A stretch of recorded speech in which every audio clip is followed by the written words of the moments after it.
Hello everyone, welcome back to Breath of Life session 4. My name is Essy Kirui and I'll be your host for today as we talk about relationships in the family.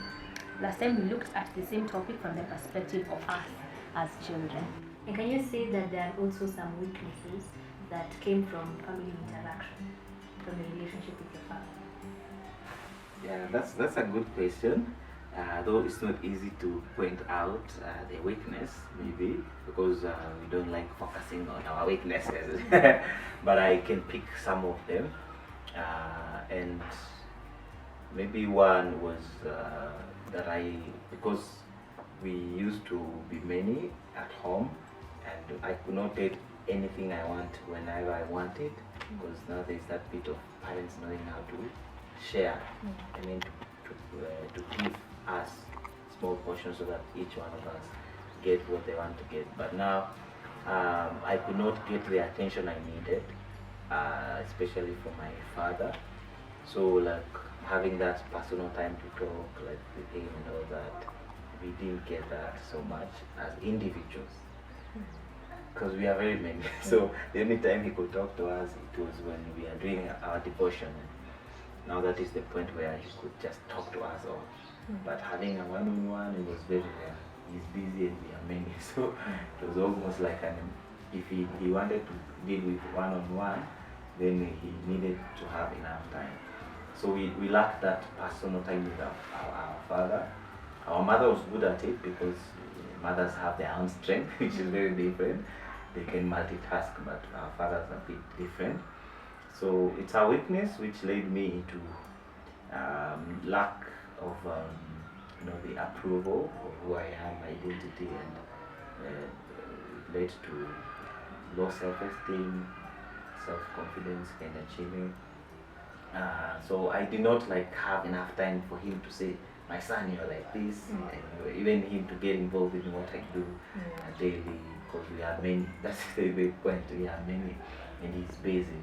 So that is the main thing that I realized in my family, which took a bit of time to restore.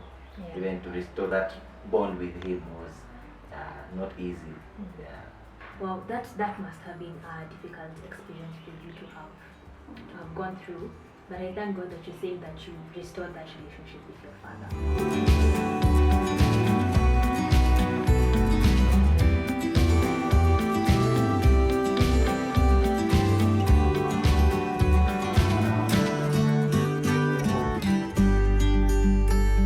Even as we're having this conversation, it's becoming so interesting to me how different family dynamics happen. Because the things that you're saying were strengths for you, were also weaknesses for me. Because you're saying that you learned how to share from your family, with your siblings.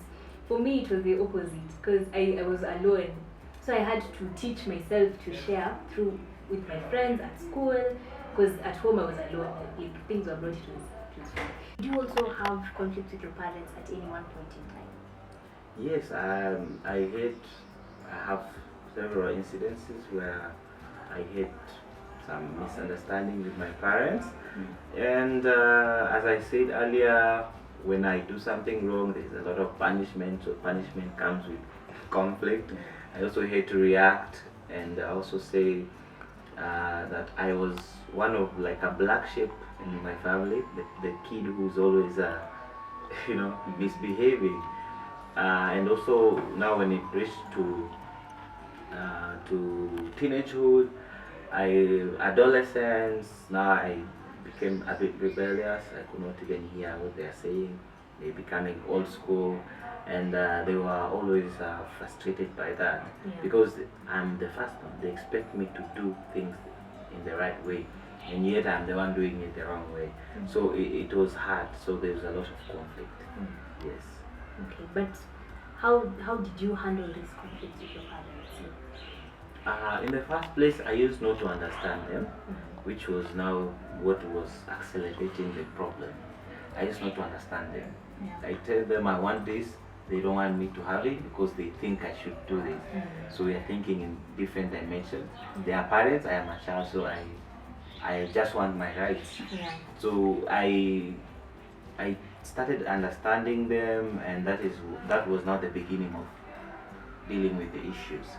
So when I started thinking, by the way, what if I was a parent? What if I hate children? What would I do? Like, now I'm asking my father to do this. How much does he earn? Is he able? Is he able to get it? Like, we are very many. He's paying school fees for all of us, and yet I'm asking this. Why shouldn't I do this? Not getting to talk to myself and try to get and understand the motives of my father. Even telling myself, why is he doing that? Trying to remember the words that he tells me. I do this because I care for you, because I love you. And I started to believe it. Because I realized parents who do not punish their children, they don't care for them. Wow, that was very insightful. And to our viewers, you can tell us in the comment section below how you handle conflict with your parents. Yeah, so between your mom and your dad, anything going on, who do you feel more free to share with, your mom or your dad? I'm more connected with my mom, and we talk more. But my father, I mean, we also friends. I almost said friendly. He's friendly, and we are friends. We talk also, but with my mom it's more natural. So what I tell my mom is more of good things, good news. But my father, I can tell him anything. So for him, he can handle any news I tell him and give me advice. So with my mom, I hesitate from telling her negative news because she can easily, just to protect her heart. So I take long to tell her something which is not very positive. Maybe something happened, maybe I lost my phone, maybe I met thieves somewhere and they stole my phone or something. I usually tell my father such things because he can handle any pressure. So that's how I can answer that. But in most cases, my mom is the one who reaches out more. Is the one that when we are talking, we talk for longer than my dad. My dad is more precise. How would you say, now in general, how do you keep your relationships with your parents and with your siblings healthy? What are the steps that you take to keep that relationship healthy? Yeah, step number one, I see myself as a middle person between them and my siblings, and as well as between my mom and my dad. That's the position I'm in, and I happen to be the only child that was able to receive some complaints, maybe from my mom's side about my dad when I started maturing, because I'm the oldest. So when something went wrong, my mom would tell me, your dad is doing this, please talk to him. My dad the same. Like, there are things that he did feel like he should tell my mom, especially when she's angry at him. So I became like a middle person. So I now had to try to be neutral, because that position could put me in a place of blaming my father or hating him or hating my mom because of maybe what my dad is saying. So I try to be neutral and to try to love them both equally, so that I can remain peacefully in a good relationship with them. And another thing is now being like an active advocate for my my siblings, for my siblings, because there are things they need to say but they don't know how to say them. So I try as much as I can to speak for them. Maybe our parents just want them there, they don't want them to go anywhere, their children, they need to stay at home. And then I just encourage my parents, you see these ones, they need to learn some new things. They need to go out there and interact with other people. Maybe not in a bad way, but if you keep them at home, they, something like that. Because at least they can respect my voice. I tell them, you don't need to keep them there, just sending them to the shop and all that. Let them do this, allow them some freedom so that they learn and all that.